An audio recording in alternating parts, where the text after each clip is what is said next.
Halo semuanya, di video part 4 kali ini aku akan menjelaskan mengenai pengisian daftar penyusutan dan daftar amortisasi harta berwujud maupun harta tidak berwujud. Nah, untuk melakukan pengisian daftar penyusutan maupun daftar amortisasi ada dua cara, yaitu cara secara manual dan yang kedua cara impor. Untuk cara manualnya kita perlu ke menu SPT PPH, ke bagian lampiran khusus, lalu kita klik daftar penyusutan dan amortisasi fiskal. Maka akan terdapat lampiran seperti ini. Kita langsung saja klik baru, lalu kita isi jenis harta, kelompok harta, dan lainnya. Di sini udah ada data. Yang pertama ada building 1 dengan jenis harta 2, kelompok harta 21, jenis usaha 211, dan dengan nama harta 211. Maksudnya adalah jenis harta 2, lalu kelompok hartanya kode 1, lalu jenis usahanya dengan kode 1, lalu nama harta dengan kode 1. Jadi angka dari jenis harta sampai dengan kelompok harta, jenis usaha, dan nama harta itu selalu mengikuti. Selanjutnya langsung saja kita isi jenis harta kode 2, kelompok harta kode 1, jenis usaha kelompok 1, dan nama harta kode 1. Setelah itu kita lihat di sini bulan perolehan dan tahun perolehannya bulan Maret tahun 2014. Kita ubah di sini bulan Maret tahun 2014. Lalu untuk metode penyusutan fiskal dan komersial, di soal udah dijelaskan bahwa metode penyusutan komersial maupun fiskal adalah garis lurus. Kita pilih garis lurus untuk keduanya. Lalu harga perolehannya kita isi.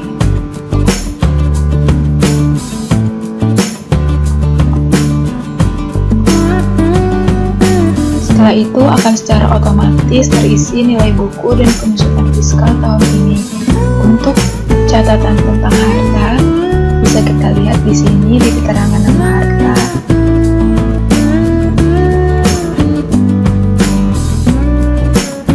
Building 01, lalu kita klik simpan.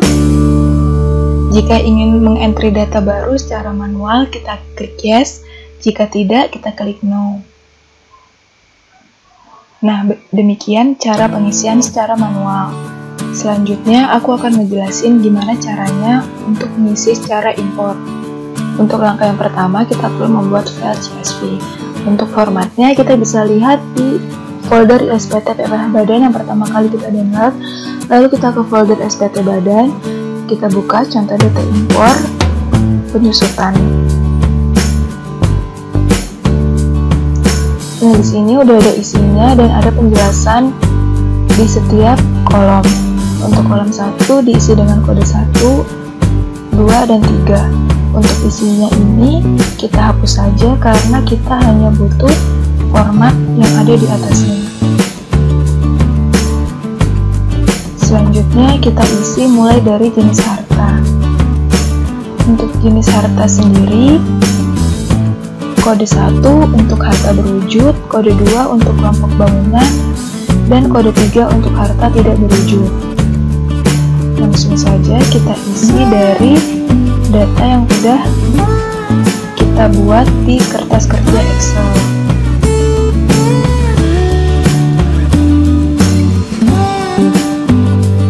Kita copy, lalu kita paste ke sini. Jangan lupa pastenya hanya values-nya aja. Selanjutnya untuk kelompok harta itu terdiri dari 2 digit. 2 digit yaitu yang pertama, digit pertama menunjukkan jenis harta, digit kedua menunjukkan kelompok harta. Di sini kita bisa lihat kelompok hartanya.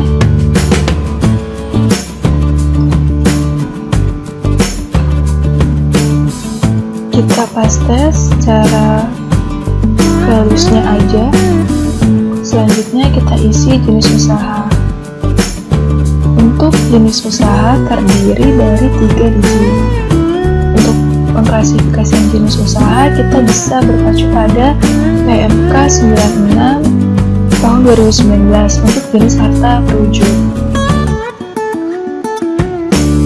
Selanjutnya jenis usaha kita copy paste. Di sini juga terdiri dari 3 digit. Digit pertama menunjukkan jenis harta, digit kedua menunjukkan kelompok harta, lalu jenis ketiga menunjukkan jenis usaha. Setelah itu kita lakukan pengisian nama harta. Untuk nama harta itu terdiri dari 4 digit. Untuk nama hartanya sendiri ada di digit keempat.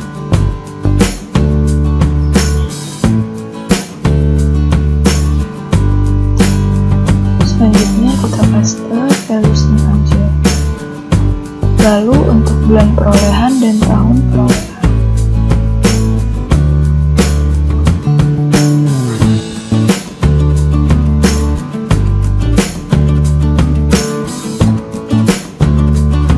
Sini kita copy paste values-nya aja. Lalu untuk jenis penyusutan komersial maupun jenis penyusutan fiskal sama-sama termasuk garis lurus dengan kode 1. Lalu untuk harga perolehan setiap barang berdasarkan data yang ada di soal.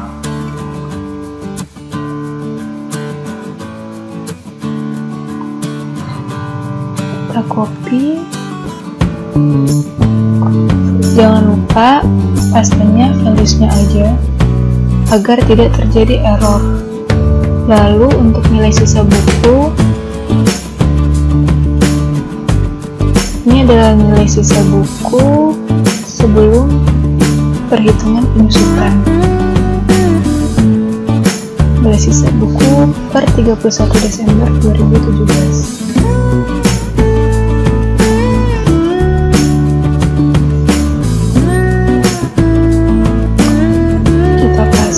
Values-nya aja.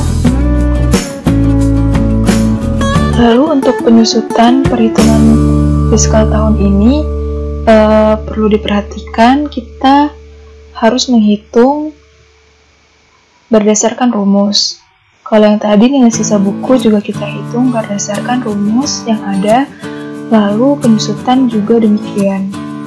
Selanjutnya ketika kita sudah menghitung dengan rumus, kita copy paste saja.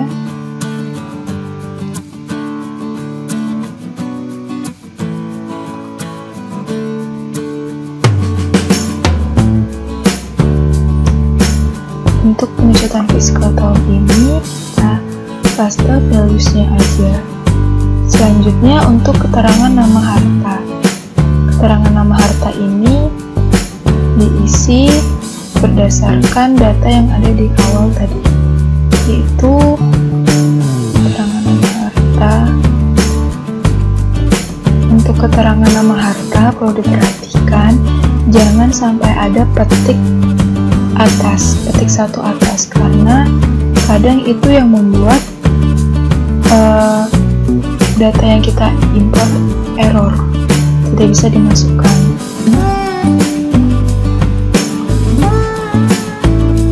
Selanjutnya, jika sudah kita masukkan semua dari jenis harta hingga keterangan nama harta, kita save as.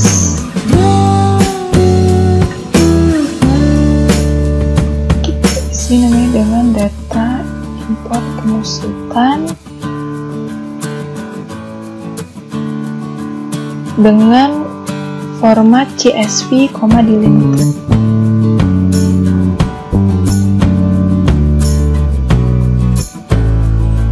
Kita save di dokumen.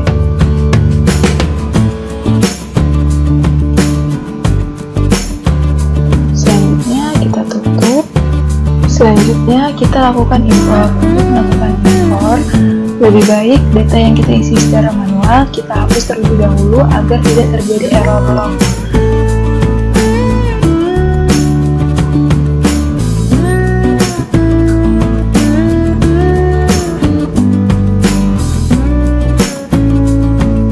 Setelah itu kita ke menu utility, kita lakukan import data, kita pilih penyusutan dan amortisasi fiskal badan tahun pajak 2018. Kita cari folder yang udah tadi kita isi, yaitu data import penyusutan dengan format CSV. Setelah itu file sudah siap untuk dilihat, kita perlu klik view data. Oke. Jika belum muncul juga, kita klik sekali lagi.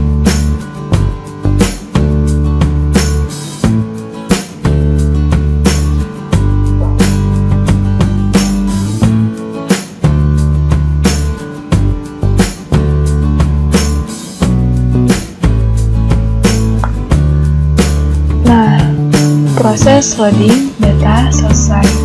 Selanjutnya kita klik import.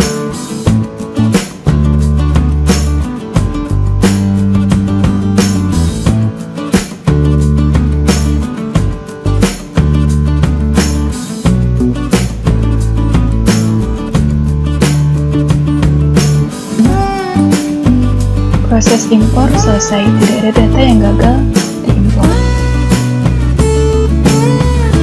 Kita close. Selanjutnya untuk melihat data yang sudah berhasil terinput, kita lihat di SKJ BPH, anggaran khusus, daftar penyusutan dan amortisasi fiskal. Nah, di sini sudah tertera jumlah data untuk daftar penyusutan sebanyak 187 dan daftar amortisasi sebanyak 7. Berarti ke 194 data sudah berhasil terimpor. Selanjutnya kita perlu mengisi jumlah penyusutan secara komersial. Nah, jumlah penyusutan secara komersial maupun jumlah amortisasi secara komersial kita dapatkan di file rekonsiliasi fiskal yang sebelumnya kita kerjakan.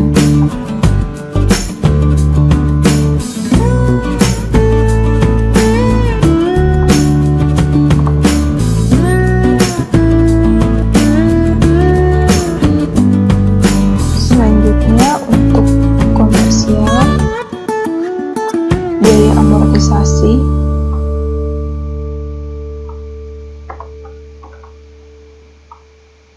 Nah, ini ada selisih penyusutan dan selisih amortisasi yang akan secara otomatis terisi pada formulir 1. Untuk membuktikan, kita tutup, lalu kita ke lampiran formulir 1. Kita lanjut ke halaman 2.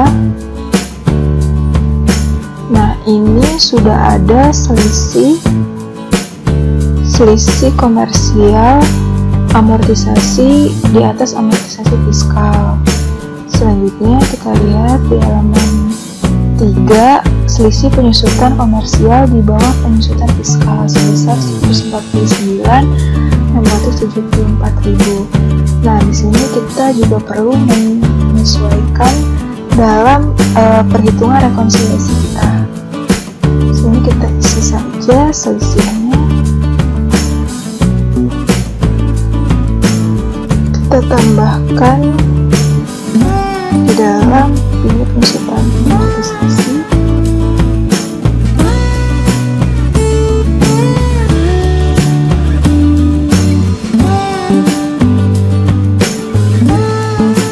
Lalu selanjutnya untuk penyusutan komersialnya juga.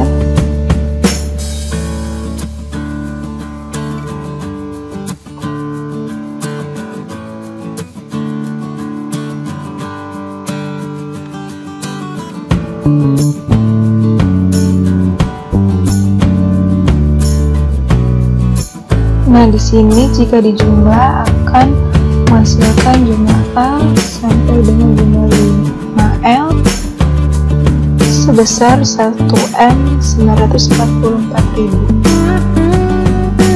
kita lihat udah sama dengan perhitungan yang ada di rekonsiliasi fiskal kita.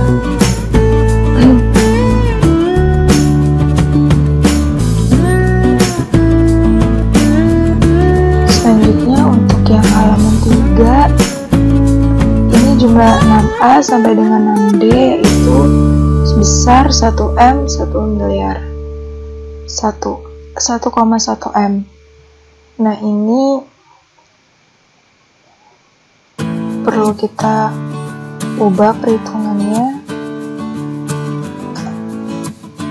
dan ini angkanya udah sama dengan yang ada di lampiran 1. Kita klik simpan.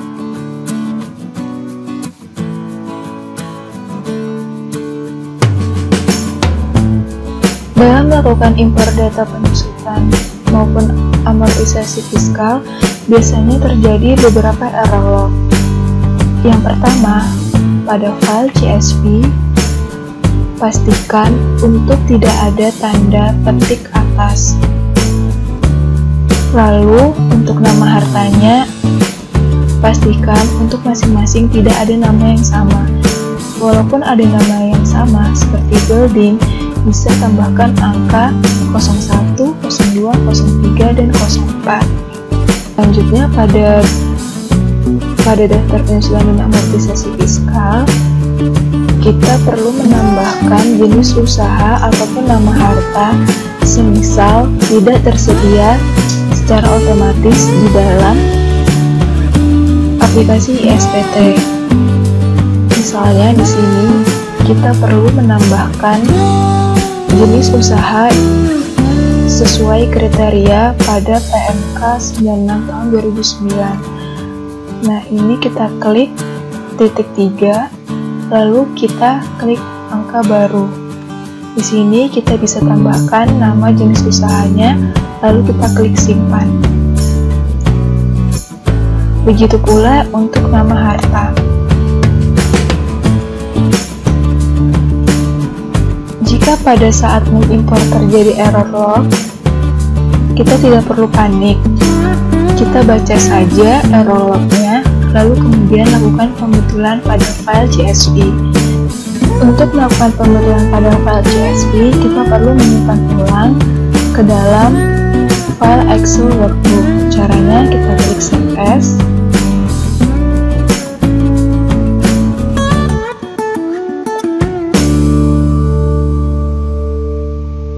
Lalu kita ubah Save As Excel workbook.